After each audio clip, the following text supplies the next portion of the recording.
I want my children to think of the times, right? And not necessarily the money or the fame, because I'm going to spend the money. It's not going down. I'm going to spend all of it. Oh, that's crazy. You got to make your own. Monroe has a great quote that says, when you become valuable to the world will pay you to be yourself. Right? And I think there's a lot of people in this world, and then they have options. And so they have the freedom to choose. I want to wake up at 6 o'clock, get on the treadmill, and then go to the office. That's a choice. And if you want to choose that life, you should be able to. But I don't want my children to feel like they have to do that. What's the thing where they crane you and you eat dinner in the sky? Don't do that. Like, nothing is yummy when you're scared. It's just like... The hustler's mentality, you know what I'm saying? I really don't think it's something that you can teach somebody to be a hustler, right? You can definitely instill traits of what a hustler is, but you have a lot of people that we know that are hustlers or grinders, and their kids are lazy. Their kids are... I feel like if it's got to be me, then it's got to be me. As long as my family's good, as long as my son grows up and he doesn't have to struggle, like, cool. And then you have to be able to market yourself. I'm going to tell you this. I've never been the most talented. I've never been the tallest. I've never been the most handsome. My podcast probably ain't the most fire, but I market the of it. It is about being better. You have to be better. I hear people talk about their competition. To me, it sounds like you're not locked in on you. How can you be better? How can your message get out? How can you be a better marketer? How can you be better at the products you deliver and the services you deliver? Last time that I checked, it was 5 chains on my neck. It was no smut on my rep. Last time that I checked, I was selling in the set. Make $250,000, no sweat. Last time that I checked. Welcome back to another episode of Mogul Talk with Marah, where we dive into the brains and stories of moguls in order to craft our own journey to success.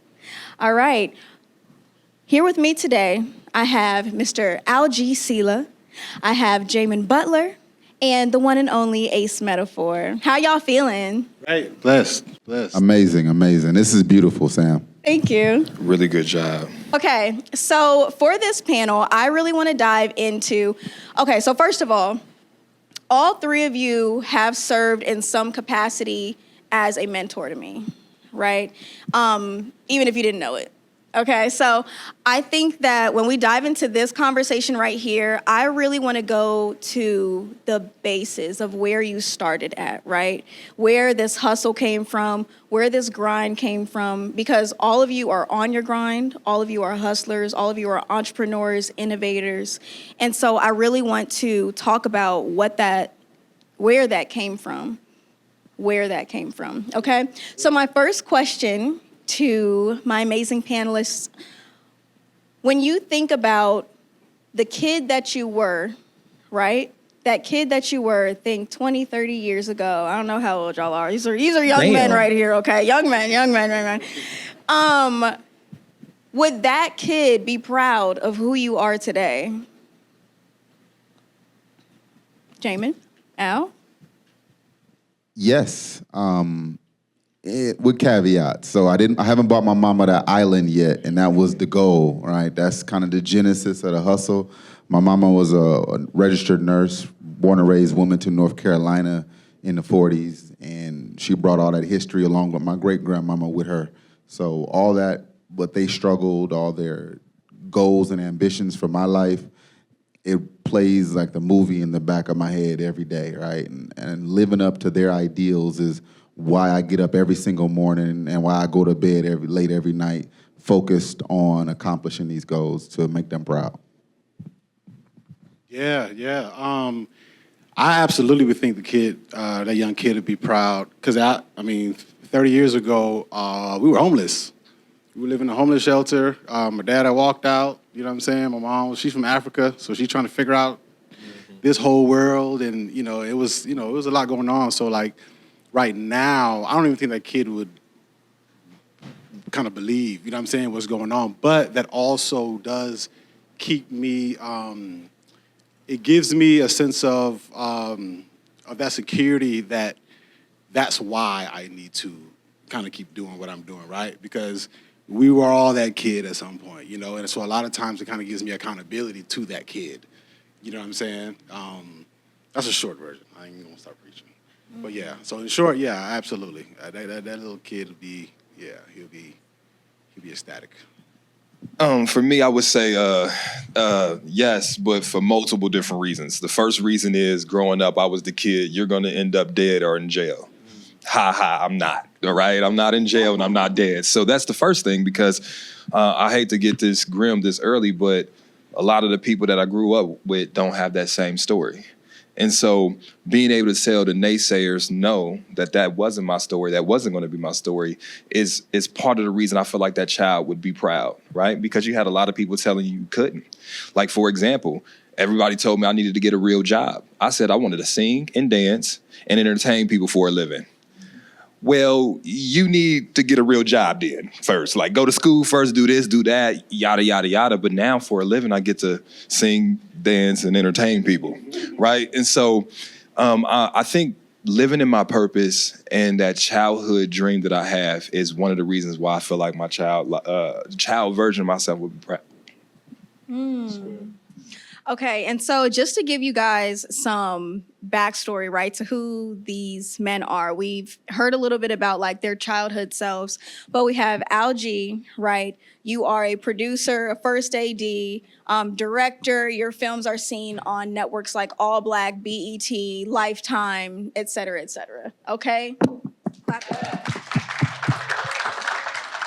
We have Jamin Butler, the CEO and one of the 5 co-founders of the Black Coffee Company, whose pillars are community empowerment, entrepreneurship, and financial freedom. And you are impacting the community every single day. Every time I go into Black Coffee, okay, so first of all, I started going to Black Coffee a couple years ago, and just to see the growth in the clientele, the customer base, the people that are walking through the doors is a true testament to you and your team. But also I get a little salty sometimes because they be taking my spot. So amazing. Thank you. And then Mr. Ace Metaphor, you guys have seen him on all the different platforms, a wildly popular podcast. You're the executive producer of, you're the creator of. This was birthed out of your love of entertaining people and poetry and just wanting to help human connection. So, and so when we think about and we talk about the successes that you have today, right? I know that in the mind of an entrepreneur, sometimes it is still never enough.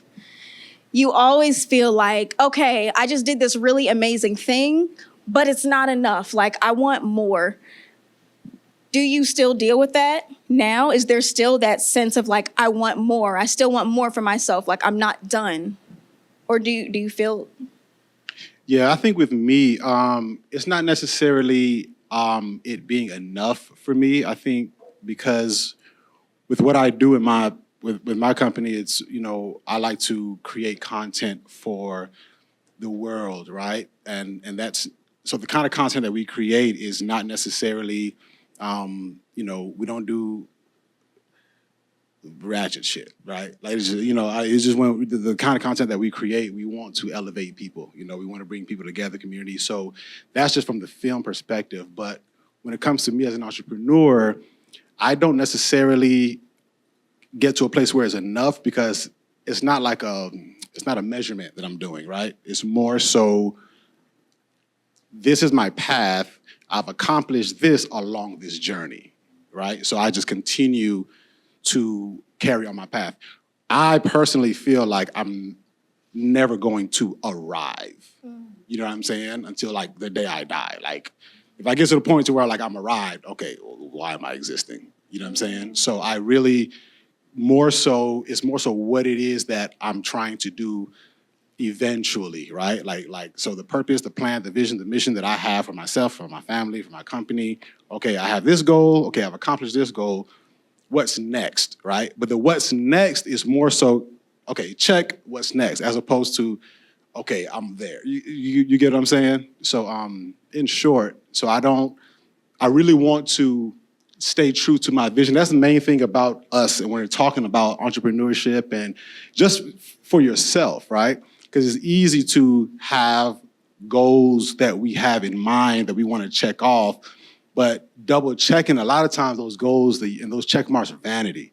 You know what I'm saying? As opposed to what are you really trying to get out of this? You get what I'm saying? Whether it's for yourself internally, for your family, for the world, like what are you really trying to get out of it?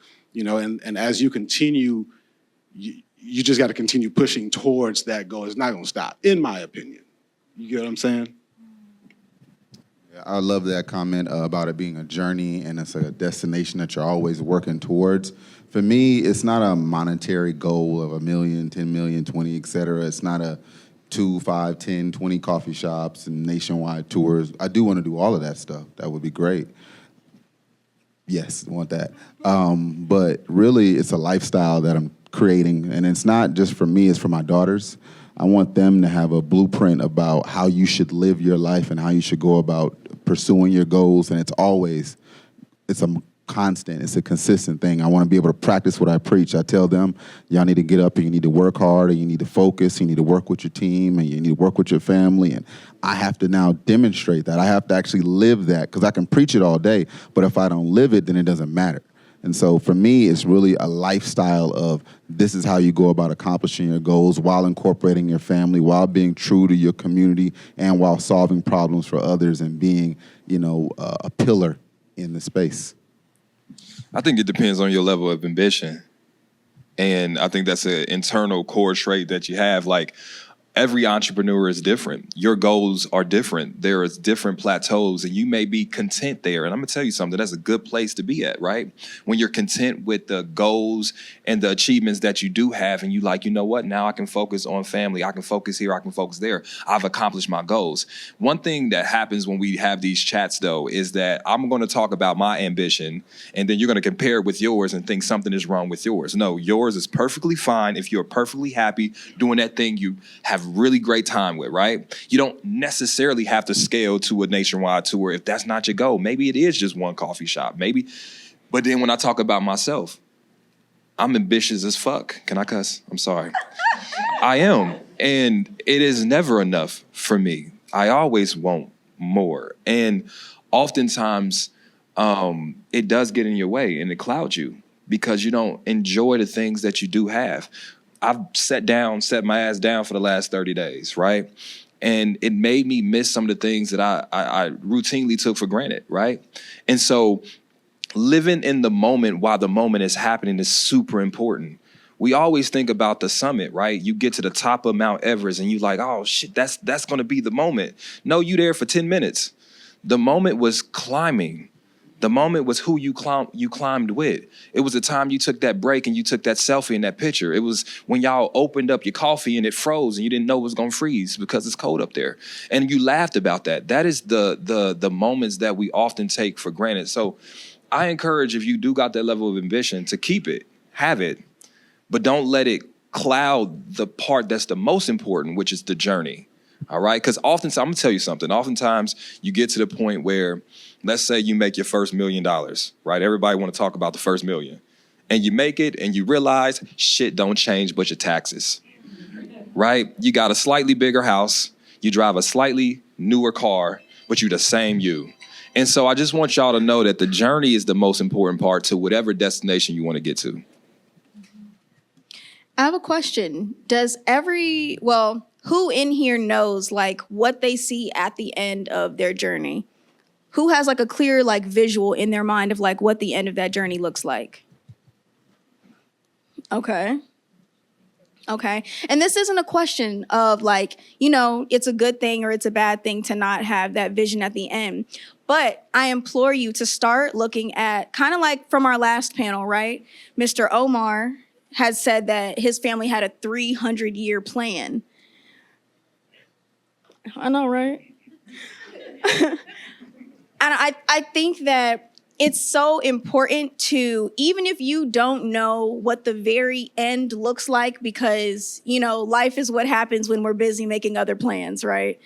It's important to detail those steps. It's important to stay hungry, you know, about what it is you want, about what it is that you desire. Outline those steps. Figure out who it is you want to be. Figure out when you look at your identity, right?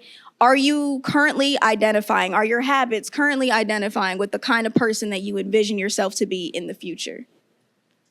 You mentioned, Jamin, that you are doing this for your daughters, right? And carrying on that legacy. Al, I know you have a son as well. I have a son. Hey, Khalid.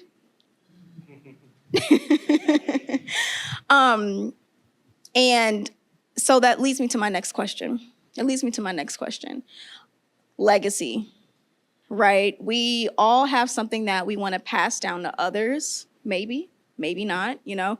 We all have something that we want to pass down to others. We all have something that we want to continue on after we're gone, right? So one, I want to encourage everybody, start thinking about, what does my legacy look like? What am I passing down? What am I giving to the world after I am gone, right? And I want you all to answer that question. When you all are gone, does your legacy continue? Is that what you want? Do you want it to die with you? What does that look like? Ace, you can go first. Yeah, because I don't have children yet, so I can't relate. But what as far as legacy, I want to pass down the ideas, the structure. I want to be remembered as a great person. I want my children to think of the times, right? And not necessarily the money or the fame, because I'm going to spend the money. It's not going down. I'm going to spend all of it. Oh, that's crazy. You got to make your own. No, I'm dead serious. I'm working real hard for this money. We spending this money. People like, yeah, I'm going to put it in my wheel. No, I'm spending it. I'm spending every bit of it. When I get to 60, and let's say I'm just playing.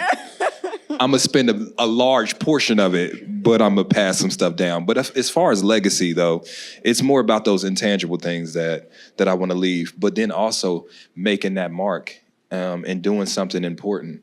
I've always been somebody that wanted to do something with my hands, but I'm not a traditional man, so I don't change oil. So what I've done with my hands is I've posted, I've created captions. And those are the things that I want to live well past somebody just knowing me. Like, you heard of me, you've seen it, and that's the legacy. So that's what I want to pass on, is that knowledge to be able to create for your own, because you're going to have to, because I'm going to spend the money.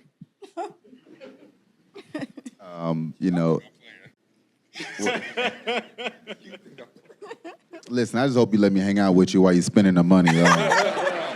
But it's, because I got to save mine, right? For me, that concept, that idea that I want to pass down is freedom. It's, I mentioned my mom earlier. It's why, because she worked 40 years, 2 jobs, 3 shifts. I see you in the morning and I may hear the door close while I'm asleep at night, right? And she did that so that we would have a better experience, so that we would have more opportunities and options to pursue what our passions may be and go to college and do all that. And even though I achieved a little bit of that, I still have to work, right? I still have to clock in every day and earn and set aside and budget and penny pinch, just so that we can have a little bit of freedom and time to spend with each other, so we can go on vacation, so that I can give my wife the jewelry and things and the wonderful things she deserves, but we have to work so hard for it, right? And it's that I want my kids to be able to have that option. If you're a hardworking person and you're goal-driven and you want to take a role in the family business, you have that option. If you're an artist and you want to create, or you want to be garden, I met a brother that same name as me, Jamin. He works in agriculture. I thought that was beautiful, right? Just to have those varied experiences and to be able to bring those different skill sets. But we don't often get a chance to explore because we don't have that freedom, right? We got to go to this, you gotta go to Job Corps, you gotta go to military, you got to trade school, you got a job, then you gotta go apply this interview, then you gotta work 5 years, and then you gotta jump to the next one. Like, it's always this race of like when you're going after something, right? And I think there's a lot of people in this world that have had an opportunity to get past that, and then they have options. And so they have the freedom to choose. Like, I want to wake up at 6 o'clock, get on the treadmill, and then go to the office. That's a choice. And if you want to choose that life, you should be able to. But I don't want my children to feel like they have to do that. That's cool. They both really, so they both took exactly where I have always had for years, even before I had my first son. When it comes to legacy, because a lot of times when we hear legacy, a lot of times we hear something that we're doing that we are going to pass down, whether I own a coffee shop, or my son takes it over, you know what I'm saying? A lot of times legacy can become a selfish notion. With me and my kids, it is understanding yourself and your value, because with me, it's like the best thing that I can, not the best thing, but one thing I can teach my offspring is understanding your worth and your value. Because we all have different ambitions. We all have, he'll come up and say, hey, I want to do ballet. I can't tell you what you want to do or not want to do. One thing I can do is instill in you. And one thing that I want to instill in him, I'm just talking about my son, legacy-wise, are a lot of things that were never instilled in me, because I did grow up with without that. You know what I'm saying? So understanding your value. Miles Monroe has a great quote that says, when you become valuable to the world will pay you to be yourself.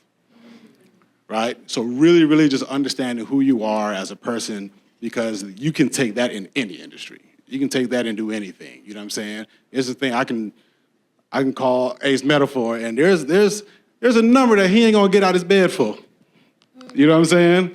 It's just understanding who you are as a person internally, and it's not all about the finances. It's just who you are as a person in your spirit and knowing yourself, right? That's the biggest thing that I'm very, very intentional on passing down to mine. Okay, so another question now, because what I'm hearing too is that this hustler's mentality that we tend to have, right? Do you guys really find value in it? Because it doesn't sound like it's something that you want to pass along. It doesn't sound like you want to pass on that hustler's mentality. I think the hustler's mentality, I think is innate. You know what I'm saying? I really don't think it's something that you can teach somebody to be a hustler, right? You can definitely instill traits of what a hustler is, but you have a lot of people that we know that are hustlers or grinders, and their kids are lazy. Their kids are, you know what I'm saying? Like, it's in you. Now, to your point, a lot of times, yes, the hustler's mentality, and to his point, the hustler's mentality a lot of times clouds you being able to just, number one, just enjoy life, right? And you get so caught up in this, I gotta do this, I gotta do this, I gotta go, I gotta grind. And at the end of the day, the grind is there. You may have reached your goal, but you've missed out on everything. You know what I'm saying? I've missed out on so much with my kid just because of that mentality, So in short, in my opinion, I don't think being a hustler is something I can teach you how to be a hustler. We can show you, I can lay a blueprint out. You know what I'm saying? These are the things that I do, but I don't think I can teach you to be a hustler. Can I just add something? Mm-hmm. This is why I say I don't think entrepreneurship is for everybody. Right. Sometimes the first decision you need to make as an entrepreneur is you don't need to be an entrepreneur, right? Because it don't stop. It doesn't stop. And you look up and you may have achieved some stuff, but look at what you sacrificed. You may have sacrificed relationships. You sacrificed time with your family, and it's a repetitive cycle because the bigger it gets, the more you have to lose, the more you have to do to maintain it. And it becomes this hamster wheel you on, even though you're not on you may not be. Let's pretend you are that successful entrepreneur, right? And let's pretend you have enough to chill. To get to that point, though, you had to be a different beast, and you can't turn that off, right? And so you might be that person that's financially free, but you want to be freer. And then now you're sacrificing time with your children because that's what you've had to do, and that's your new normal. So you don't even think nothing is wrong. And then your kid grow up, right? Because you wanted to you wanted to give a lifestyle you didn't have, right? So you grew up eating ramen noodles and living in the hood, right? And you didn't want that for your child. You provide this child with the financial freedom to make those choices. Then they grow up and they say, I don't think you was a good dad because you was never around. Yeah. And so I guess what I'm saying is there's always drawbacks. And one of the parts of being an entrepreneur is you don't quit your job and work less when you're an entrepreneur. You don't quit your job and have less stress. I used to be a nurse, and I would go home sometimes after working 12 hours, and there'd be few times where I'd be like, dang, did I turn that IV drip off? But that was the most of my worries outside of the 312s I work. Now it's constant. If it's not work-related, it's internet bullshit related. It's like so much stuff that you have to deal with that I guess to go back to just your point is, are you willing to make that sacrifice? Like I look at people that'll look at me and be like, man, I want your life. And I look at them, I say, well, I want yours. You going to your daughter's recital. You got family. When you come home, people happy to see you. I go home, my dog is happy to see me. I'm not trying to be grim. I'm just saying that there's always a trade-off. And if you're not ready for that trade-off, the 9 to 5 is not that bad of a thing, for real. No, I definitely echo that in terms of the 9 to 5, the entrepreneurship. Entrepreneurship is a 24/7, nonstop lifestyle, right? And I tell my partners this, I tell my friends, I tell my customers, I tell anybody that is interested or wants to grow in an entrepreneurship space that it's like you are asking yourself to get to another level because right now you're not at that level. So that means you have to do more than what you've done before to get to a space that you've never been.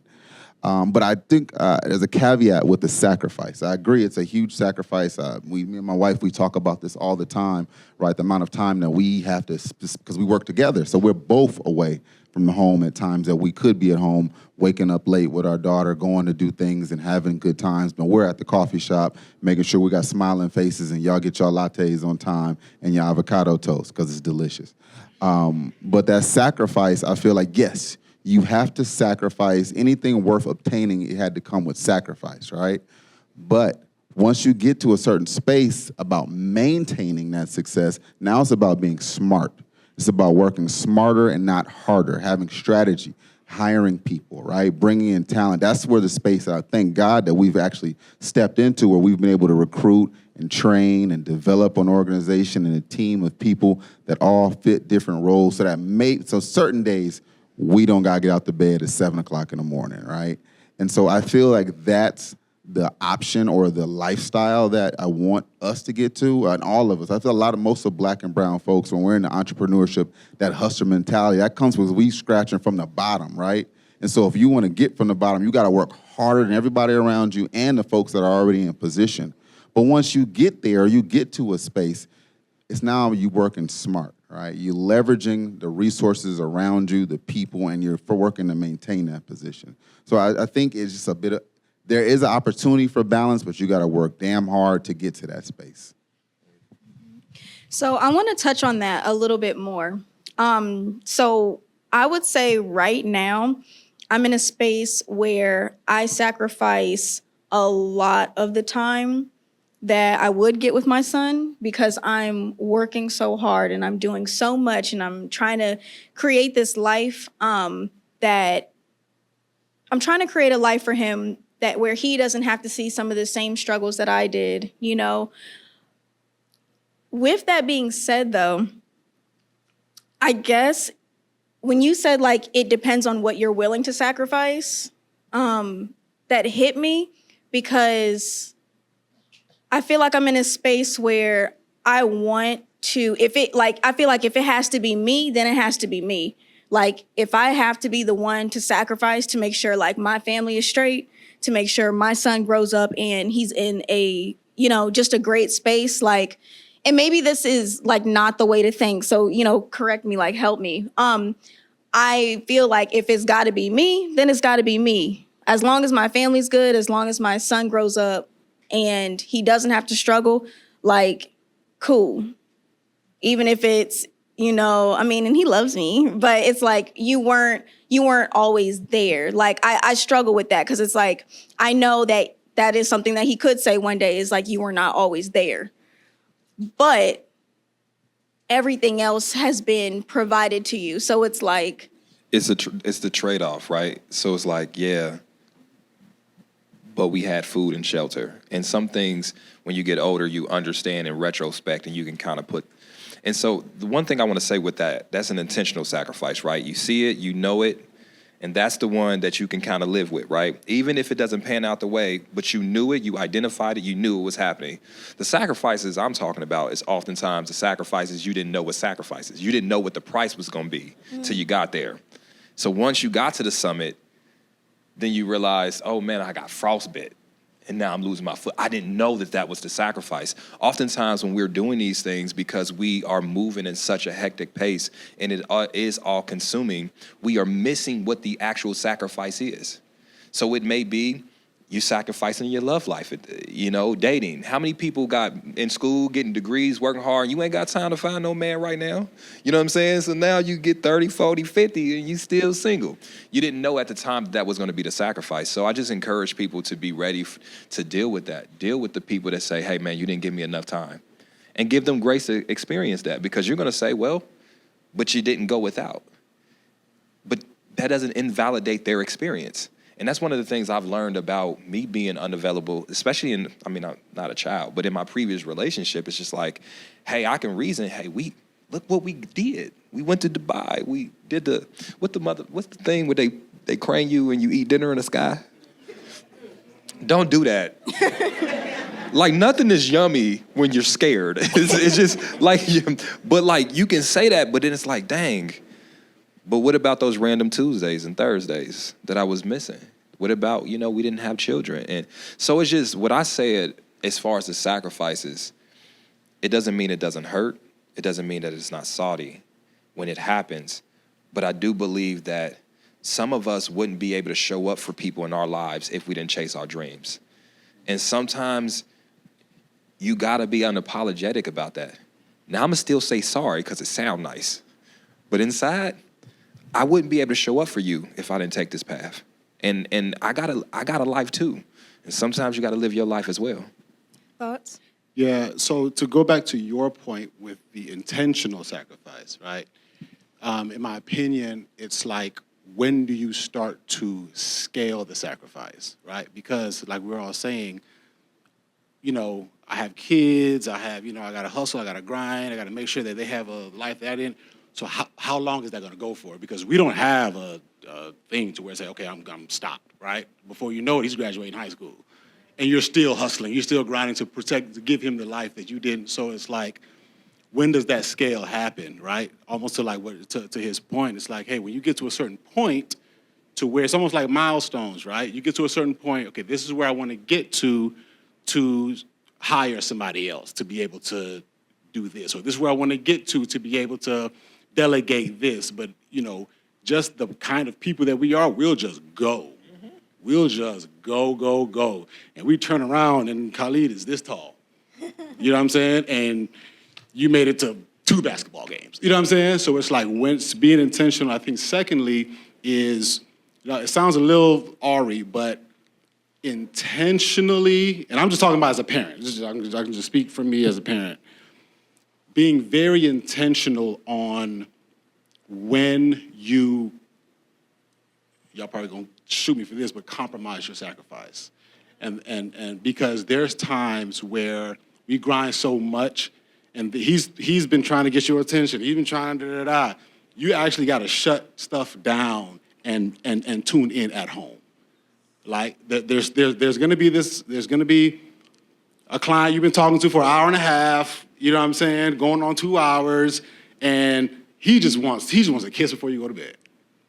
But you're like, by the time you finish, you know, you're cool, but he's sleeping, you got the deal, which in retrospect, you could have, hey, let me just call you right back. It's when can you sacrifice the sacrifice? You know what I'm saying? So that's just for me because I'm in the military. I'm doing a whole bunch, so it's easy for me to lose out or miss out on so much. And I've just been very intentional on just, okay, I'll be right back. Okay, I have to, but it has to be intentional. Because like you're saying, it's innate, it just comes. So if you don't make an actual intentional decision to turn this off at this point and tune in and say, okay, cool, I'll sit and eat dinner with you tonight. You know what I'm saying? I'll take you out, I'll come to your basketball game. And I'm talking about just kids. I mean, we're family or whatever, but. Can I just fit 10 seconds? The one thing I found that I would do, though, even when I would carve out time, it really wasn't carved out time because even though my body was in this moment, sharing time with this person, my mind wasn't because I didn't shut off my mind. And so oftentimes we may be giving people quality time. Let's say it's 3 times a week, you're going to the park. You carved out the time, but was you really mentally there during that process? So I think one of the things that what I would encourage people to do is making the most of the time you do carve out. You know what I mean? Because then a lot of times you can get accomplished in an hour of really intentional time with that person. I'm not talking about a child, because I don't have one. But even like in your love, because the love life is important. How many times have you went on to your husband, wife, whatever the case may be, and you didn't even have 15 minutes of intentional time that day? Or the day before, or the day before, or the day before, or the day before. And oftentimes it's just that. If you gave 15 minutes of my phone is off, the TV is gone, let's just talk right now. Think about how over the course of 10 years that can change the dynamics of your relationship. So it doesn't necessarily have to be, I'm carving out 3 hours of time that my mind is gonna be somewhere else anyway. But how can I make this impactful 30 minutes of it's just about you? And if you do that, I think sometimes that can be the compromise you have with it. Yeah, and I agree. And some people's minds work better than, because my mind don't work like that. Because I can carve out 30 intentional minutes. But man, when is this invoice going to hit? Okay, yeah, go ahead, shoot the ball, boy. And for me, like with my kid, it's like carving out that time. My mind might not always be 100% there, but to him, I'm here. Right? Like I'm here. I got dad. Like I got his time. I got his attention. That's just who we are as entrepreneurs. For me, it just never shut off. You know what I'm saying? But I definitely agree as far as being so intentional to where I tune in, like overly tune in to where, like you said, cutting the phone off, I can't, because, you know, your girl want to chill with you. You chilling with her on your laptop. Yeah. You know what I'm saying? Like, you know, so intentionality is definitely something I agree with. You know, I work with my wife. Right, she is the COO of the Black Coffee Company, and she actually works. That should do. Shout her out. Shout out Aaron Butler in the building. She actually works much harder than I do. Right, so you know, when you talk about those shutting off, even in the moment when I'm like, okay, I'm done with this. I don't want to talk about nothing black coffee today. It ain't got on my nerves. This didn't happen. She's not stopping, right? And so I have to be that sounding board because I'm the one who brought her to the dance, right? No, I can't say I don't want to do this today or I need to watch some cartoon or I need to go, you know, to the gym. No, we have to lock in and stay focused on this mission that we came in together. So I will say, for me personally, it's been a blessing to have a partner that has a similar mindset in terms of work ethic. Right, and understand and driven and the drive. Right, honestly, that's what attracted to me in the first place, was that she was the entrepreneur before I was, and that allowed us to grow. Now, I do agree 100% with y'all are saying about that, carving out that intentionality and not only shutting off your phone but your brain. Right, it's because that's the thing that's always driving, even when you sleep in your subconscious, and that's probably the thing that we work at, and we're still a work in progress. She giving me the eye, so I ain't got to where I need to be in that space, but we're working on it. Mm-hmm. Wow.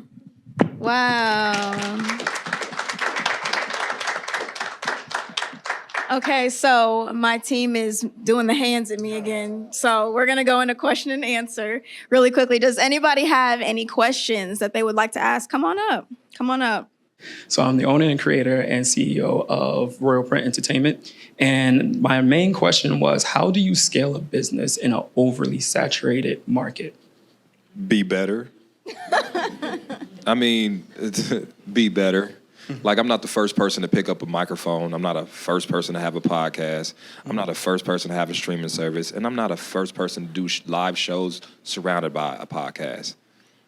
It's saturated. Yeah. You got to be better, though. You got to be who people choose to get this from. And you have to do that in the way in which going somewhere else for a person seems foolish. And then you have to be able to market yourself. I'm going to tell you this. I've never been the most talented. I've never been the tallest. I've never been the most handsome. My podcast probably ain't the most fire. But I market the fuck out of it. Right. My bad for cussing. And you know about it. So It is about being better. You have to be better. And when I hear people talk about their competition, to me it sounds like you're not locked in on you. And this is an internal battle that you're fighting. How can you be better? How can your message get out? How can you be a better marketer? How can you be better at the products you deliver and the services you deliver? That's an internal battle. You ain't even fighting against nobody. So I would suggest just being better at what you do. Mm-hmm. I want to piggyback too. Mm-hmm. So like there's a lot of industries that are going to be oversaturated, right? We're all human beings. We all have ideas, thoughts that are similar to one another. You know, Jamin is not the first person to co-found a coffee shop. You know, Al isn't the first person to have his own production company. Same thing that Ace just said, right? But when you're so locked in on what it is that you want to do and what it is that you want to bring to this world, it really doesn't even matter what anybody else is doing at all. Like, it's really actually none of your business, right? What you have to worry about is just making sure that you show up in the best ways possible. And then, like I was saying before, that the person that you want to be, your habits, your daily habits are identifying with that person, right? With your future self. And so don't even look at oversaturation. Like, yes, it exists, but it doesn't really exist. What exactly do you do again? So for me, I do a lot of podcasting production sets for folks. So let's say for you, your team will probably hire my company to come out and set up the mics, the angles, and all that other stuff. And when I say saturation, it's like, okay, trying to land something with, let's say, an up-and-coming YouTuber and trying to compete with their homeboy that can do it for whatever price versus the professionalism that comes with what I bring to the table. You know what I'm saying? Yeah, but everybody's homeboy cut hair, but they still go to the barber. That's a fact. You got to be that. It's about you separating yourself and providing so much value that it would be foolish for them to hire their homeboy. And so, like, and then it's about your clientele. I just had somebody set up a studio in my condo in Atlanta, and it's like, I don't got time to shop for it. Do you know what you're doing? I hit a reference because he did a fire job somewhere else. Mm-hmm. Hey, come holler at me. He gave me a price, and I felt like it was the Ace Metaphor price. It was the Ace price. I'm like, what the? Is this how much they charging here? I mean, but I just did it. You ain't got no kids, so you gonna. That's what I'm saying. I said, and you know what? Lastly, my bad, y'all. I get talkative. Y'all shouldn't have let me do that. Lastly, do you know that they charge at these restaurants here a service charge? Right. What is going on in Atlanta, man? Welcome to Atlanta. Welcome to Atlanta. A service charge. I said it was service charge, it was automatic gratuity, it was food and drink tax, and then it was additional gratuity, like that you can check. And so I checked it because I thought I was just doing regular gratuity. No, that's the extra gratuity. So my point I'm saying is there's a client that's willing to pay the service charge, the gratuity, and the extra gratuity. You just got to find that person, and you just got to be better at finding that person. And I'm not going to be this person to say you need to grind harder, because it ain't always about the grind. It's about doing good work. You get referred. Then now you're in my house setting up my studio, all right? And as long as you got the work that proves it, I can look at your page and I can see it, then now that's so networking, doing those small things. It really isn't about you competing with the cousin that can set up a podcast set. It's about you proving that would be a stupid decision for that person that can't waste their time. Gotcha. And to close in that question for you, let me ask you a question, right? Yes. So for your company, what in a saturated market, what makes you different? I feel like my marketing, the way I market and the way I network. For as a client. Okay. Like if I want to hire you, but there's 1,000 other people I can hire, why should I hire your company? What makes you different, right? For me, I try to be reasonable with pricing, and I try to overly explain what I know when it comes to their subject matter. So if it's videography, angles, cameras, what I use, what my LUTs are, what my process is for actually bringing their vision to life, I try to kind of summarize that in like 30 seconds to a minute so that I grasp their attention and I kind of cater to what they're asking, can I produce for them? So I'll just say from a production company standpoint, right? Just from a producer standpoint, as clients, a lot of clients don't care about LUTs and editing and not like, let me see your work, right? Are you good with what you do, right? So just a piece of advice for me is, in our industry, you know, I want to see that it's good and that it's marketable and we're gonna get, you know, we're gonna generate traction, right? So having like your reel, you know what I'm saying? Having your reel, having your testimony, like having something that I can see, because a lot of times when we start to overly explain why this is so good and we're gonna have 3 cameras and we're gonna be recording in 24K and then the editing is gonna be on Final Cut Pro, they're gonna be like, okay, so how, like. And that's not the client you want anyway. Let me explain. That person I find is wasting your time. The one you gotta do all that with, and you gotta explain, you gotta do all the selling, that person most likely is about to waste your time. Yep. Most people just want how much it costs, what it's gonna look like, how fast can you do it, are you good at what you do, right? Getting that right into it. Now, again, I'm not talking about people that, you know, some people want over information. I ain't got time for it. Absolutely. No, seriously. That's what it is, right? So just hitting it, hey, this how much it costs, this where you can get it back, here's some references. All right, so, you know, I can send you the invoice, or, you know what I'm saying? It's Gotcha. Can I get one more tip? Do you, on your page, I'm a podcaster. Man, I feel like talk a lot. people can, no, this is really important. This is really good. I have found so many people based off of social, and I think people utilize it the wrong way. I think they show the finished product, but most people are interested in seeing how the finished product got there. So you probably do it, I don't know, if you're building a set, a time lapse, a this, that, and the other, because that becomes content that spreads. And then now you are a notable podcast set creator, even to people that don't even know they need a podcast set yet.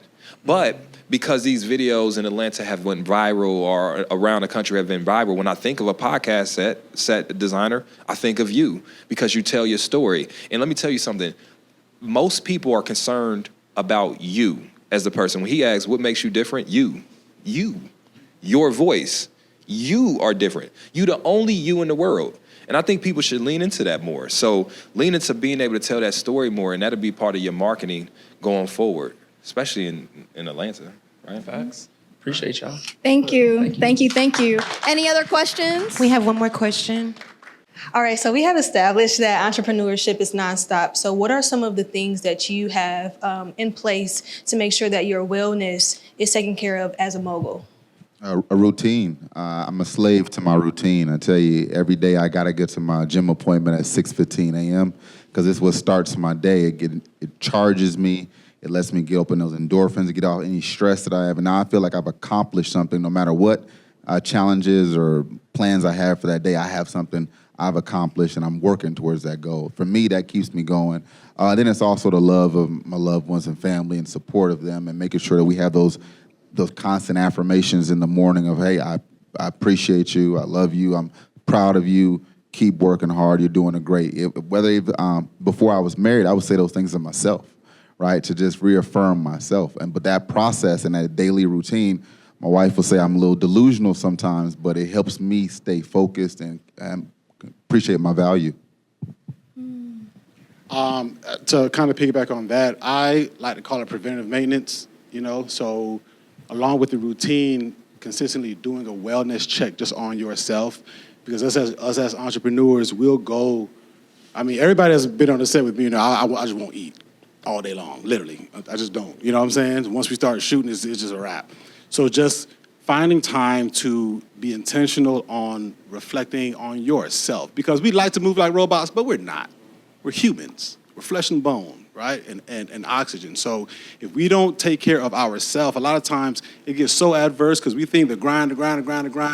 If you don't sit down and just reflect, right? However your foundation is set up, from meditating to praying to reflection to journaling, like you have to kind of keep yourself in alignment, because you'll be a loose cannon. You know what I'm saying? So just really, really being very intentional on your self-health, right, and your self-awareness. I would say doing the things that we love to do, right, without attaching that entrepreneurship to it. I think as entrepreneurs, a lot of the time we figure out like we have a skill for something and we're like, how do I monetize this? Right? How do I turn this into a business? And I think that that's contributing more than we think it is to poor mental health. Sometimes, like especially just as human beings, as spiritual beings having a human experience, we have to remember like, man, maybe I like writing and I don't need to write 10 scripts to try to sell them to somebody. Maybe I just want to write, you know? Maybe when I go to the park, I don't have to film the fact that I'm going to a park like a content creator, and maybe I just go to the park and enjoy the grass under my feet.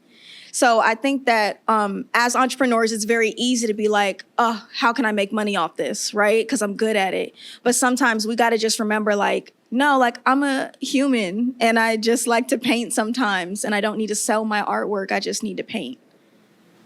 Yeah. You know, one of the things that I'm learning here recently is the archetype of an entrepreneur. Normally, it extends well past what you do for a living. You are that friend that's the leader. You are that person in the household that's the leader. And oftentimes being a leader means you're the shield, right? So you protect people. You may protect your employees from being broke. You may protect your family from financial stress. You protect them mentally and emotionally. Your friends, you protect them. And what happens to a shield, though, you get a lot of dings, a lot of arrows in you. You're protecting other people. And for that person, it isn't that they need rest from being a shield. It's just a lot of times they need acknowledgement. They need words of appreciation from the people that they're protecting. And sometimes you don't get that. So the one thing I think that's very important for those type of archetypes is to consider who you're shielding. Make sure that's a person that wants to be shielded. Make sure that is a person that appreciates what you do. Because what fills us up, if you're that archetype, is that person coming and saying, thank you. I appreciate what you do for me. But when you don't get that, you can go to the spa, you can take your vacations, but when the people that matter the most to you act like what you do isn't as important to them, that's something that can deplete you. So I just would encourage that archetype to find people that enjoy having you in their lives and they express it. Because those words, even if you can't take a break, can get you through your day. Team, what time is it? Is what? 20 minutes. 2 minutes. 20.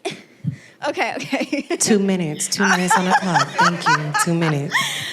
Okay, well, as much as I don't want this conversation to end, this is really good. Thank you for being real. Thank you for being transparent, honest, vulnerable with us here today. Give it up. Can I just say one quick moment?